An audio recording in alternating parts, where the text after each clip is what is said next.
Hello and welcome to another stats video to help you get ready for your final exam. All right, so these questions are more in line with kind of what you'll see on the multiple choice section. So a professor records the values of several variables for each student in her class. These include the variables listed below. Which variables are categorical? All right, so we learned about two different types of variables, categorical and quantitative. All right, quantitative are numeric, and you can calculate an average. All right, and that second piece is important because a zip code is numeric, but you don't really have an average zip code, so that's not quantitative. Categorical are more things that you're counting. All right, so something like gender, right? We can count how many people fall into each category. So that would be categorical, right? That's not a numeric piece of information.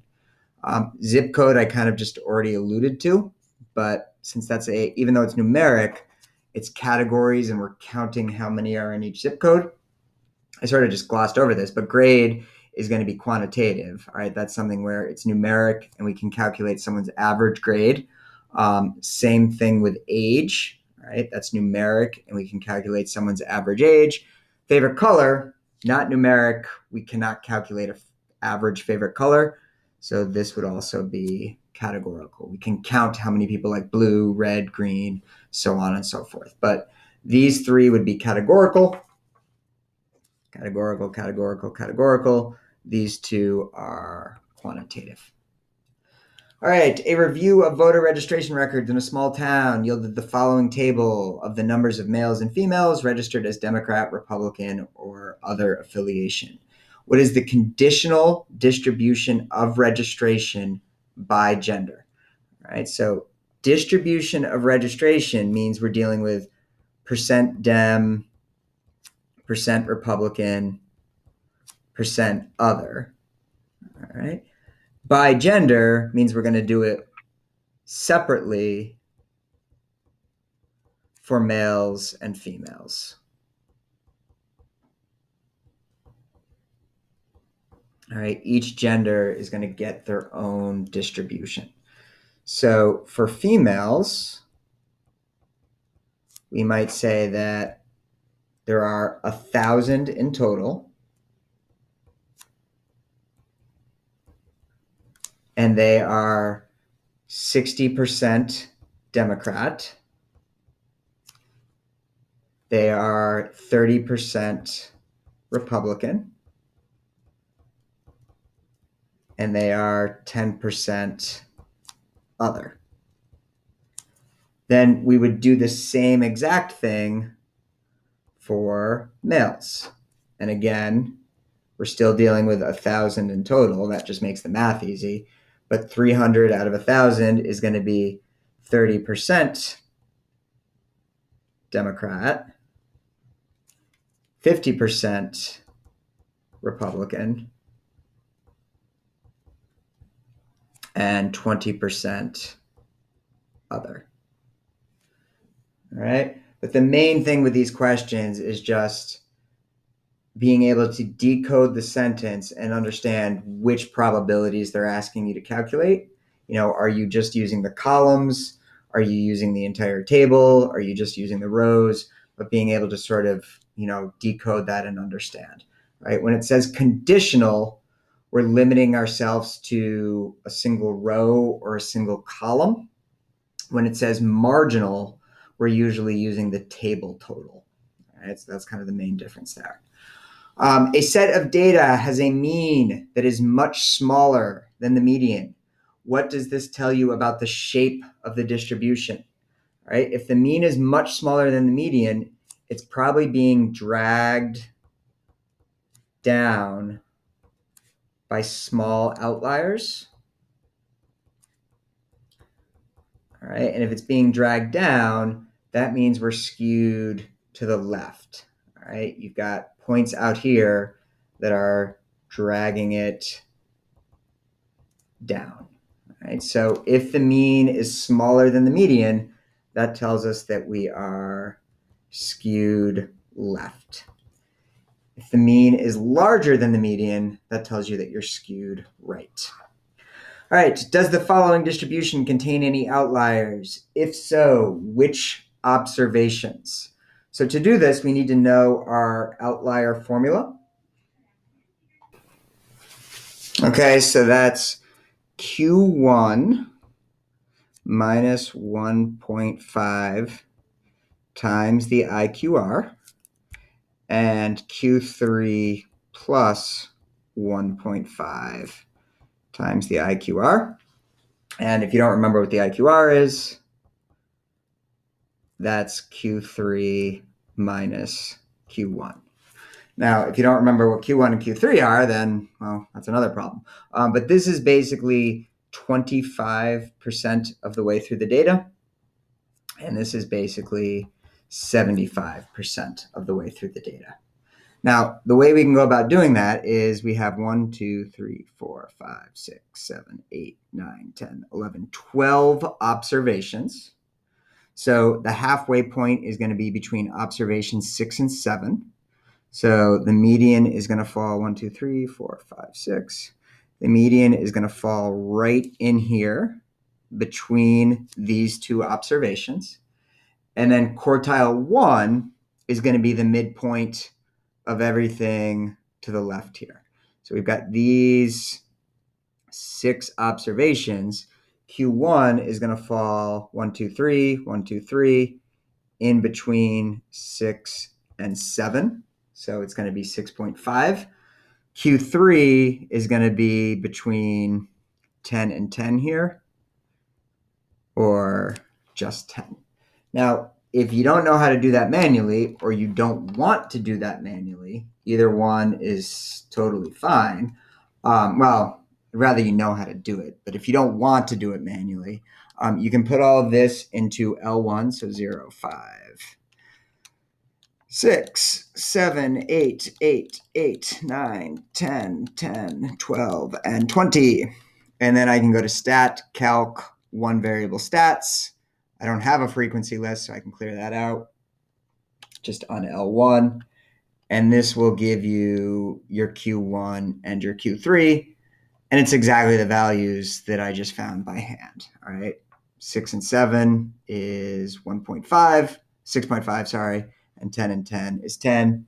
Those are giving me the same thing. So I can also put this into L1 and then run one var stats. Either way will get me those values.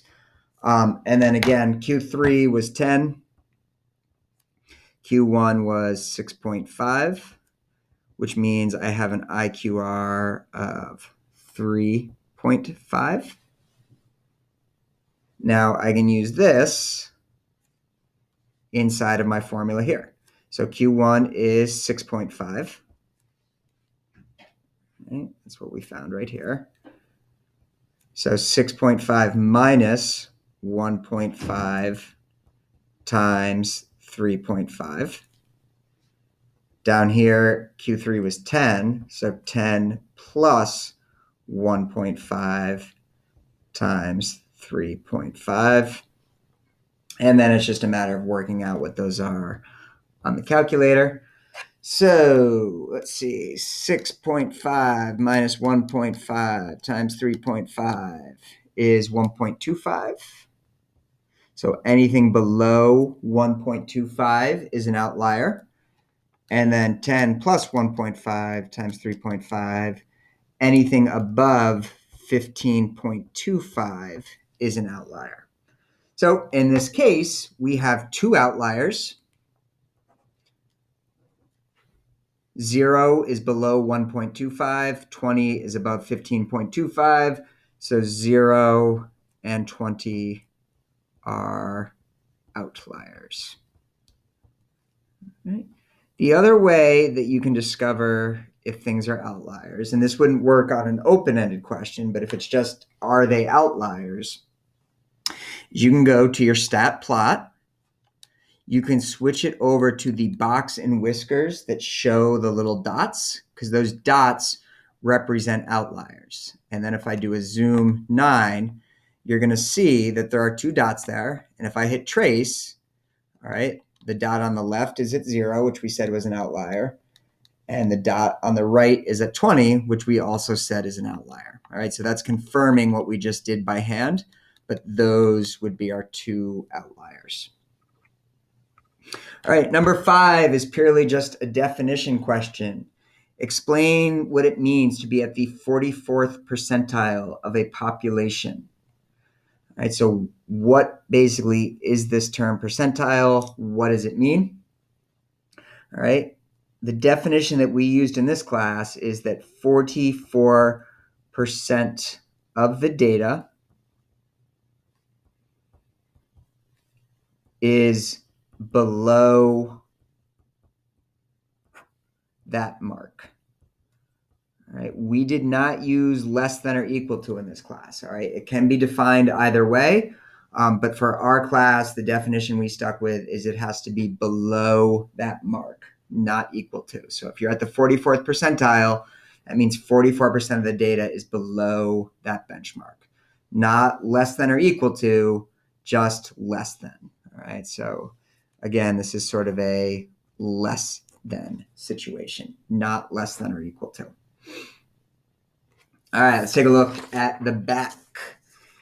If a constant is added to every number on a list, circle all the statistics that are affected. All right, so let's just pretend your data was 1, 2, 2, 4. All right, I'm just making up some data there. This is asking, what would happen if you added a constant to every number? If you added the same constant to every number. So let's just say I added 10 to all of those.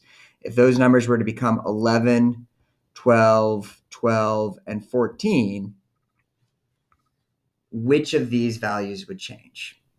Right? So hopefully it's pretty obvious the mean would change, right? Because here we're averaging together 1, 2, 2, and 4. Here we're averaging together 11, 12, 12, 14. So the mean would change.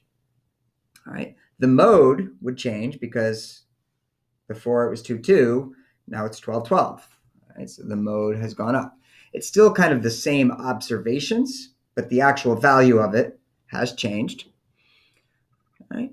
Quartile 3. All right. Now, the position of quartile 3 hasn't changed, but obviously the value has changed, all right, because we're no longer 1, 2, 2, and 4. We're now 11, 12, 12, and 14. All right. By that same logic, the median is also going to change. Here the median was 2. Here the median was 12. It turns out the only one that doesn't change is the standard deviation. All right. And the general rule is measures of spread.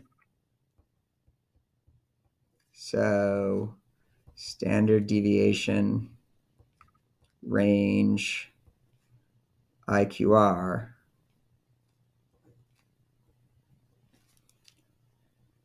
Don't change when you add or subtract a constant.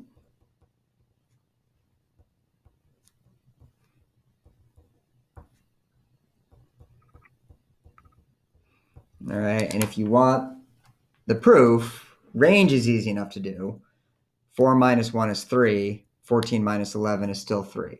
But if you want to prove to yourself that the standard deviation hasn't changed, 1, 2, 2, 4.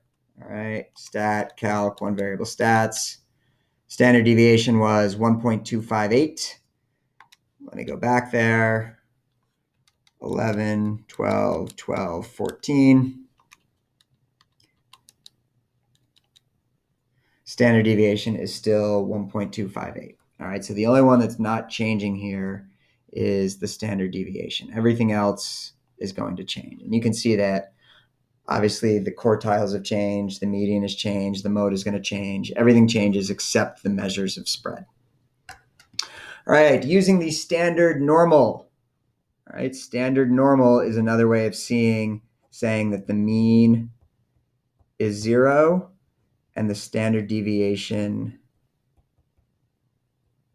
is 1. What area under the curve is associated with z-scores from negative 0.6 to 2.2? So this is basically saying you've got a curve here. If we go from negative 0.6 to 2.2, what area is being shaded in? What part of the curve does that represent? Right? So to do one of these, we're just doing an NCDF from negative 0.6 to 2.2 with a mean of 0 and a standard deviation of 1. So this is our lower limit. This is our upper limit. This is our mean. And this is our standard deviation. All right. And again, that's in our distribution menu. So second FARS, normal CDF, negative 0.6 to 2.2 with a mean of 0, a standard deviation of 1.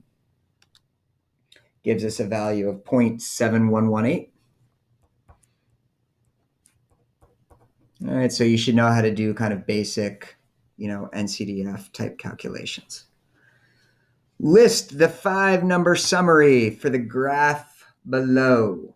All right, so this is basically knowing what this plot is, what a box plot is and what it measures, and then knowing what the 5-number summary is, and then knowing how to interpret that.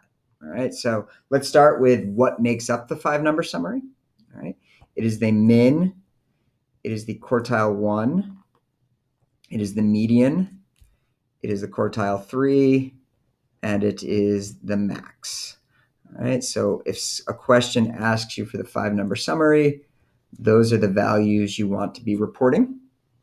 All right, so on this box, we can see that the min is at 22.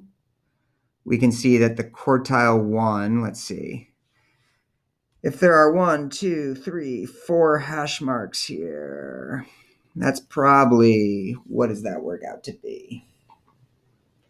Well, this right here would be 23. That's the middle of those two. So again, as long as you're in the neighborhood here, I'm going to be fine with that. But let's say it's about 23.75 or so. It's not quite 24, but it's obviously above like 23 and a half or so. But this line right here is your Q1. The end of that line is your min.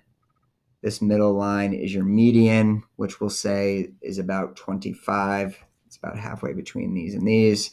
All right, this line is going to represent your quartile 3, which again, I'll say is about halfway between these two.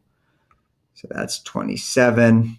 And then again, this would be your max, which we'll put at about 30. All right. So again, the Q1, I'm not going to get too hung up on exactly like what value you put there, as long as you're in the neighborhood. The other 4 kind of line up pretty well with whatever values they need to be. All right, last but not least, the time to complete a mile in gym class is approximately normal with a mean of 12 and a standard deviation of 3 minutes. How much time should be set aside in a gym class so that 80% of the students will complete the mile in the time given? All right, so let's pretend you have a curve. Okay, and that curve is centered at 12. And there's a standard deviation of 3. So that's probably about 15 minutes. That's probably about 9 minutes down there. This is saying, all right, if 80% of the curve is shaded, all right, so let's pretend that 80% of the curve is shaded, and I'm just kind of estimating what I think 80% is. So if this represents 80% shaded, what's the value that line corresponds to, right? Like what's the cutoff point for 80% shading, right? And we find that using the inverse norm feature on our calculator. So what we say is, all right, if we have a curve that's 80% shaded and the mean is 12 and the standard deviation is 3, what value does that correspond to? All right, so again, we're going to that same distribution menu. So second VARs, inverse norm. 80% of the curve is shaded. The mean is 12. The standard deviation is 3. All right, and that's going to tell us that it works out to be about 14 point, we'll say 5249, and that's in minutes. All right, so as long as you set aside like about 14 and a half minutes, 80% of the students will be able to complete the mile. All right? If you set aside less than that, it's going to be lower. If you set aside more than that, it's going to be higher. But for 80%, you'd need about 14 and a half minutes. All right. So hopefully this was useful. Again, these are questions that are more likely to show up on sort of the multiple choice section of the exam. So like how to use inverse norm, how to use NCDF, kind of conceptual questions here, how to read a box plot. This is more definitional, outliers, which you can either do by hand or on the calculator. Again, this is more conceptual. Being able to decode one of these conditional marginal distribution questions. And then again, this is more definitional, categorical versus quantitative. All right. So again, let me know if you have any questions. Otherwise, best of luck. I'll see you around.